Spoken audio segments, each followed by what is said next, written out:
শতরূপে সারদা বই থেকে পাঠ, বিষয় পঞ্চপ্রদীপে মাতৃদর্শন, স্বামী বিরজানন্দ, অমিয় কুমার বন্দ্যোপাধ্যায়। পরবর্তী অংশ। মা, আমার প্রতি স্বভাবতই আপনার বিশেষ কৃপা আপনি নিজ গুণেই করিয়াছেন, সুতরাং আমি তাহার জন্য আর প্রার্থনা করিব কি?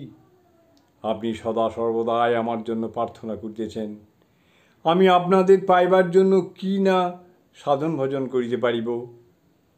আপনার শ্রীচরণে ঐকান্তিক ভালোবাসা ও ভক্তি না হইলে আমার মনে শান্তি কেমন করিয়া হইবে।